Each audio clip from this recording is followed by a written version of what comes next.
July 16, 2012. Gunfire tears through a summer barbecue on Danzig Street. Within seconds, 14-year-old Cheyenne Charles and 23-year-old Joshua Yase are down, and 23 others, including a 22-month-old baby, are wounded as people run between cars, fences, and backyards, trying to make sense of the explosion of violence. But even in that chaos, several witnesses point to the same detail: a familiar figure moving toward the gunfire instead of away from it, as if they knew exactly where to be in those first moments. This wasn't impact without origin. No panic explains it. Pressure does. Who did witnesses recognize that night? And what history followed that person into the middle of one of Toronto's darkest moments? Missed the button? Go ahead. Subscribe now so you don't forget later. The group that would become known as the Galloway Boys started in the 1980s in the Kingston-Galloway section of Scarborough. Back then, they were known as the Galloway Posse, a local crew that began with petty crime and small-time hustling inside a tight cluster of buildings and streets. Through the 1990s, that changed. Members moved from petty crime into robberies and street-level drug distribution, building a reputation in Scarborough as a crew that was young, armed, and willing to use violence. By around 2000, the Galloway Posse had evolved into a highly organized street gang. Police and rivals began referring to them as the Galloway Boys, and members themselves shortened it to G-Way. From that point on, they weren't just a neighborhood problem. They were known across Toronto. Their territory sat just south of Kingston Road, in and around the Galloway apartments and nearby housing complexes. From there, they enforced control through drug trafficking, guns, home invasions, and retaliatory shootings. Sirens and police tape became regular sights in those blocks. The main conflict early on was with the Malvern crew, based in another part of Scarborough. The dispute centered on territory and the drug trade, and by the early 2000s, both groups were considered two of the most feared gangs in Canada, with shootings, robberies, and home invasions reported from both neighborhoods. By 2011, a second front opened. G-Way was now also in conflict with the Orton Park Bloods, creating a three-way tension across Scarborough. Within a year, that tension would produce multiple shootings, a string of homicides, and police projects built entirely around trying to contain the violence. Police, media, and residents described the Galloway Boys the same way: long-standing, heavily armed, and dangerous. A gang that had been part of Toronto's landscape for decades, and one that didn't back away from confrontation. Which raises the question: if a gang like this has been allowed to exist and adapt for that long, how much of what came next was about individual decisions, and how much was about a system that never managed to shut them down? How did G-Way go from a local posse to a gang known for retaliation so intense that entire neighborhoods changed how they moved when its members were on the street? October 10, 2002. A quiet Scarborough street, a parked car that should have been just another car. Inside it, Norris "Dread" Allen, a respected Galloway Boys member, is shot dead before he can move. His death isn't just a hit, it's a message. And everyone in G-Way understands exactly what that message means. When someone seen as untouchable is killed that precisely, the first question isn't who pulled the trigger, it's who had the confidence to try. In the days that follow, leadership shifts fast. Into the vacuum steps Tyshan T. Money Riley, young, feared, and determined to answer Allen's death with force. According to investigators, Riley organizes a dedicated enforcement crew called the Throwbacks, built specifically to retaliate against the Malvern crew. It's anger turned into structure, and once structure appears, violence stops being reactive and becomes routine. 2 weeks later, another shot lands. Eric Modisa, 23, is killed. Police link the shooting to the same feud, and the pace of conflict begins to accelerate. Around this period, G-Way members allegedly rob the home of an arms dealer while he's out of town, taking rifles and handguns. Whether the exact details happened as described or not, the impact is undeniable. The level of firepower on the street increases, and Scarborough begins hearing gunshots far more often than sirens. Calls come in from Galloway and Malvern back to back, some nights more than once. A neighborhood that once measured danger by street corners now measures it by the hour. March 3, 2004, a Malvern intersection, a red light.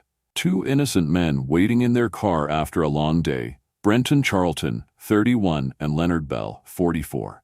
Neither has any connection to gangs, but Riley, allegedly with Philip Atkins and Jason Wisdom beside him, mistakes the car for Malvern rivals and opens fire. Charlton dies at the scene. Bell survives but suffers life-changing injuries. It's the kind of moment that shows exactly what retaliation looks like when fear, ego, and pressure outrun information. When a gang kills the wrong people, the outside world expects everything to stop. But inside a gang, stopping can look like defeat, and defeat is dangerous. Police tighten in that. Riley, Atkins, and Wisdom are arrested in 2004 and later convicted. Riley receives a life sentence for murder and attempted murder. But prison doesn't end his reach. Even behind bars, he is later convicted of additional attempted murders linked to earlier acts of revenge. Removing him from the street should have slowed things down. Instead, younger members move upward. Subsets split. Old loyalties fracture. The throwbacks lean toward Crip affiliations. A rival subset, the Bad Seeds, allegedly aligns with blood-affiliated groups. Now it isn't just Galloway versus Malvern. Parts of Galloway are turning on each other. Violence becomes less predictable, more internal, harder for police to read, and even harder for residents to avoid. And when a gang starts fearing its own divisions more than its rivals, every conflict becomes a spark. Through 2011, the tension keeps rising, and then, as the year closes, another attack pushes everything toward the breaking point. December 30th, 2011, a mistaken target, a shot in the dark, and a shift that no one realizes is pointing directly toward Danzig Street. The convictions of Riley, Atkins, and Wisdom should have quieted the streets. Instead, the violence around Galloway shifted into something less predictable, quieter in planning, louder in impact. Before the arrests, Riley was already linked to another incident. Two teenagers shot and left with serious injuries in a 2001 retaliatory attack. They survived, giving police the final leverage they needed to bring the case down on the three men. Riley received multiple life sentences, plus additional years for attempted murders. Atkins received life as well. Wisdom, who maintained innocence throughout, was also given a life sentence but was later released in 2017 after his conviction was overturned and the Crown chose not to retry the case. Their removal didn't weaken Galloway, it destabilized it. With top leadership gone, the gang split beneath the surface. One faction, the Throwbacks, allegedly leaned toward Crip-associated identities. Another, the Bad Seeds, was believed to be aligning with blood-affiliated crews. Both sides still claimed the Galloway name, but inside the neighborhood, people could feel the tension. The gang wasn't united anymore, and fractured loyalty is more dangerous than open warfare.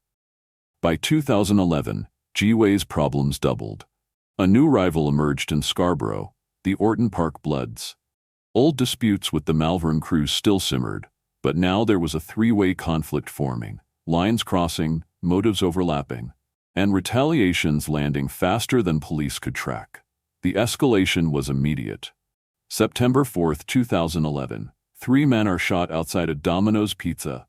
No one wants to talk, but investigators link the violence to the growing network of retaliations tied to the three-way feud.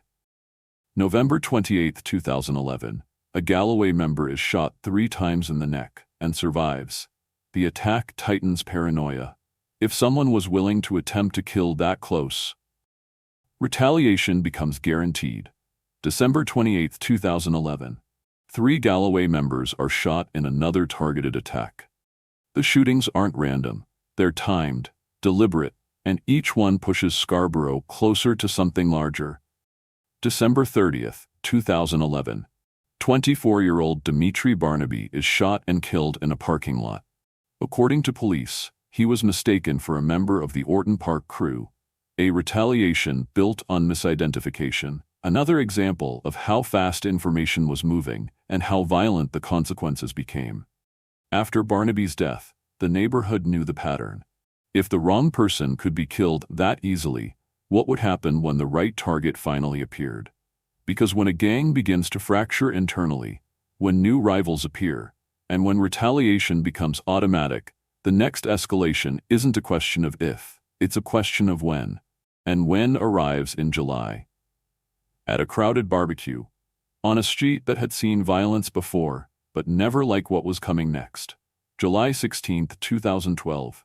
Danzig Street, a narrow block lined with townhouses, families, music, and the kind of summer night that should have been remembered for nothing more than a barbecue. Hours before the shooting, an individual allegedly linked to Galloway posts online, "Free Hennessy at the community party." What looks like harmless hype pulls in a much larger crowd than usual. Neighbors, friends, kids, and, according to investigators, individuals tied to the Malvern crew. For a moment, everyone blends in. Music is playing, smoke from the grill hangs in the air, and nothing feels unusual. Until it does. A confrontation breaks out near the center of the crowd. Galloway members tell several Malvern individuals to leave. They do, but the way they leave tells its own story. Slow, calculated, eyes lingering longer than necessary. Sometimes the danger isn't who shows up, it's who comes back. Minutes later, the same group returns, but now they aren't alone. Witnesses describe a larger crowd stepping into the party, moving with intent, refusing to blend into the atmosphere they'd just left behind. The tension isn't loud, it's silent, the kind that thickens the air just before something irreversible happens. Then, the first shot snaps across the barbecue. Chaos detonates. People run between cars, fences, and porches. Some drop instantly, not because they understand what's happening, but because instinct tells them to hit the ground before the next round comes. Gunfire erupts in multiple directions. Investigators later count between 5 and 6 shooters, firing across the crowd. 25 shell casings scatter across Danzig Street. 5 firearms are eventually recovered. Amid the noise, 2 names become part of Toronto's history. 14-year-old Cheyenne Charles, killed as she tried to escape. 23-year-old Joshua Yasse, killed instantly. 23 others, from a 22-month-old baby to a 33-year-old adult, are wounded in the crossfire. People scream for help. Phones shake in trembling hands as they dial 911. Parents lift children off the ground, not knowing if they're hit or just terrified. The street that should have been the safest part of the night becomes a corridor of blood, shoes, bottles, and bodies. Police arrive to a scene that doesn't look like a neighborhood barbecue. It looks like a battlefield. And within minutes, investigators say what witnesses already knew: this wasn't random. This was part of a Galloway versus Malvern feud. A cycle of retaliation that had already consumed a decade, several neighborhoods, and multiple innocent people. But there's still a gap, something in the story that doesn't add up.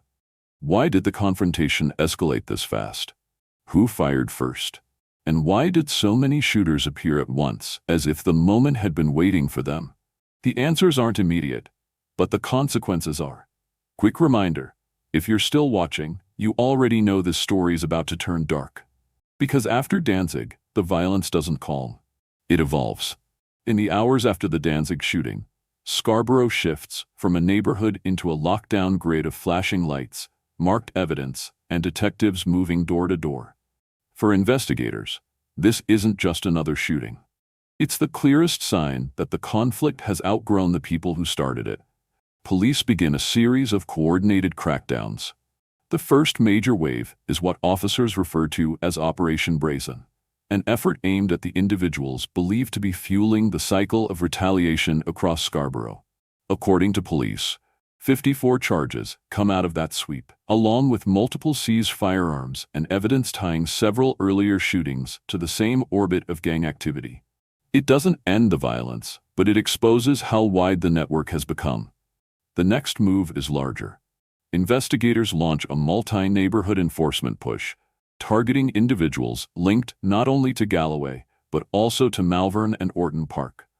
Police arrest 41 people and lay more than 400 charges, according to police. They say the point isn't to remove one gang, it's to interrupt the routes that keep each shooting connected. Drug lines, stolen vehicles, communication channels, and the small crews who move between neighborhoods without claiming formal allegiance to anyone. But the arrests reveal something investigators had suspected for years. The people pulling triggers and moving information don't always sit inside one gang structure. Some younger members drift between cliques. Some act independently. Some don't even recognize the hierarchy older members try to enforce. Months later, police strike again with a focused set of arrests known within the investigation as Project Quell. 7 people are taken into custody. More than 100 additional charges are laid. Police say many of these charges connect directly to the violence that spiked through 2011 and 2012. Shootings, attempted murders, weapons trafficking, and retaliatory acts believed by investigators to involve Galloway-linked individuals. Each crackdown removes key players, but none of them stop the deeper problem. Inside Galloway, the structure that once held the gang together is breaking apart. With Riley in prison and older members scattered, younger generations begin filling space they were never meant to hold. Some cling to the identity of the throwbacks, a crew investigators believe leans toward Crip-associated ties. Others drift toward a group referred to as the Bad Seeds, allegedly closer to blood-affiliated networks. Beneath them, newer subsets emerge, smaller crews with looser discipline, unclear leadership, and violent motives that shift faster than police can map. Galloway is no longer one gang. It's a collection of rival identities sharing the same name, the same blocks, and the same grudges, but no longer sharing the same rules. Pressure from police makes the fractures wider. Pressure from rivals makes them sharper. And pressure from inside the gang turns every personal dispute into a potential spark for something larger. By the end of these operations, the violence in Scarborough slows just enough for the streets to feel unnervingly quiet. Not the silence of peace. The silence that comes when people are regrouping, watching, and deciding what comes next. And the question hangs over every block. If 3 major crackdowns couldn't collapse the system, what kind of event will finally bring it to an end? In the years that follow, a pattern becomes impossible to ignore. Some of the most defining shootings in this conflict weren't planned with precision. They were the result of split-second assumptions, wrong faces, wrong vehicles, wrong moments. The killing of Brenton Charlton in 2004, the catastrophic wounding of Leonard Bell, the fatal shooting of Dimitri Barnaby in 2011. Believed by police to be a case of mistaken identity, each one meant for someone else, each one shifting the feud in a direction no one intended. These aren't isolated errors. They're reminders of what happens when retaliation outruns information, when fear and ego become faster than certainty. And when the wrong person dies, the cycle doesn't stop, it accelerates. Even after the major crackdowns, the unanswered questions remain. Some are whispered on street corners. Some sit buried inside old case files. Some live in the minds of the families who survived it. Who fired the first shot at Danzig? Police identified key participants, but witnesses describe more shooters than the courts ever convicted. How many of them belonged to Galloway? How many to Malvern? And how many were part of the younger, less structured subsets investigators had been warning about? Why did mistaken identity killings become so common? Was it panic? Poor intelligence? Or was the gang already fracturing so badly that no one truly knew who they were targeting anymore, relying on rumors that moved faster than facts? And then there's the question no investigation has answered clearly. What role does the new generation of Galloway play today? After the leadership was jailed, after the subset splintered, after the retaliations lost their shape, who carried the name forward and why? Because violence rarely vanishes. It changes shape, it moves, It survives in the spaces left behind. Scarborough didn't fall into chaos overnight. It happened slowly, block by block, year after year, through decisions made in hallways, stairwells, and car seats, through grudges carried forward by people who never saw the beginning of the conflict but still felt obligated to answer for it. And when you look back at everything, the retaliations, the mistaken identities, the alliances that fractured as quickly as they formed, it becomes clear that this was never a story about one gang or one neighborhood. It was a story about momentum, about what happens when violence becomes the language people trust more than anything else, and about the cost of letting that momentum run unchecked. You're still here? Do what you meant to do earlier. Subscribe, and if you made it this far, you know what to do. Hit the bell. There are more cases like this coming, cases where the truth is darker than any fiction. See you in the next one.